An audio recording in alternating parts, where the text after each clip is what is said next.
বন্ধুরা, educational hub চ্যানেলে সবাইকে স্বাগত। এই মুহূর্তে যে গুরুত্বপূর্ণ আপডেট উঠে এসেছে সেটা হচ্ছে ওবিসি কেস সংক্রান্ত।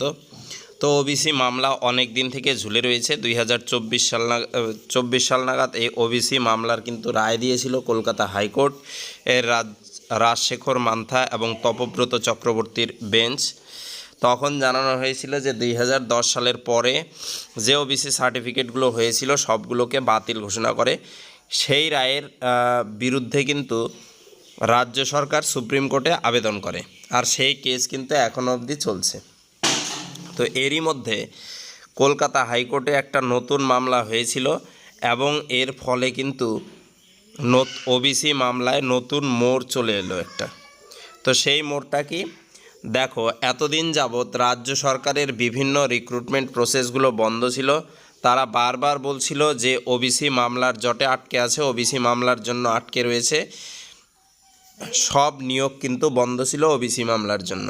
তো সেই ওবিসি মামলার ব্যাপারটাকে অনেকটা সংশোধন করে দিলেন। এর ফলে কিন্তু নতুন নিয়োগ প্রক্রিয়া বা অ্যাডমিশন বিভিন্ন কলেজ বা বিশ্ববিদ্যালয়গুলোতে সেই জট কিন্তু অনেকটা কেটে যাবে বলে মনে হচ্ছে। তো চলো আপডেটটা কি দেখে নিই।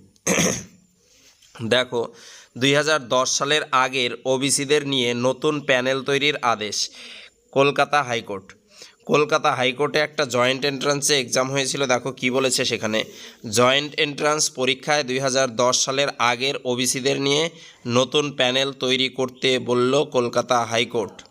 ঠিক আছে, বুধবার বিচারপতি কৌশিক চন্দ্রর আদেশ, জয়েন্ট এন্ট্রান্স মেডিকেল পোস্ট গ্রাজুয়েটের টেস্টে নতুন প্যানেল তৈরি করতে হবে।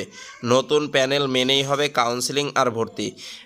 এই ওবিসি কেসের জন্যই কিন্তু এই পুরো কাউন্সিলিং প্রসেস এবং অ্যাডমিশন পুরোটাই বন্ধ ছিল। আর এর পরিপ্রেক্ষিতে এই রায় দিয়েছে কিন্তু আদালত।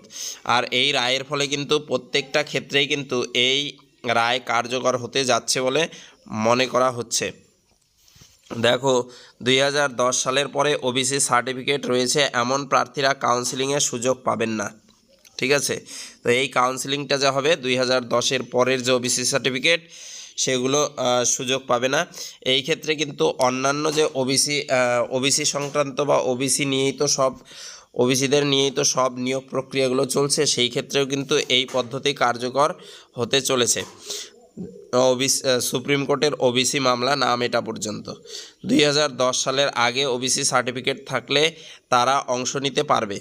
আদালত জানায়, রাজ্য জয়েন্ট এন্ট্রান্স বোর্ডকে সকল ওবিসি এ এবং ওবিসি বি পরীক্ষার্থীর থেকে শংসাপত্রের প্রতিলিপি চেয়ে ওয়েবসাইটে বিজ্ঞপ্তি প্রকাশ করতে হবে।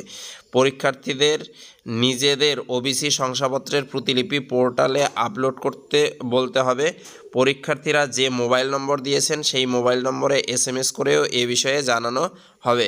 7% ওবিসি পরীক্ষার্থীদের জন্য সংরক্ষিত রাখা যাবে। যেহেতু 2010-এর আগে যে ব্যাপারটা ছিল সেখানে ওবিসিদের জন্য 7% সংরক্ষণ ছিল। পুরো প্রক্রিয়া 40 দিনের মধ্যে শেষ করার আদেশ দিয়েছে হাইকোর্ট।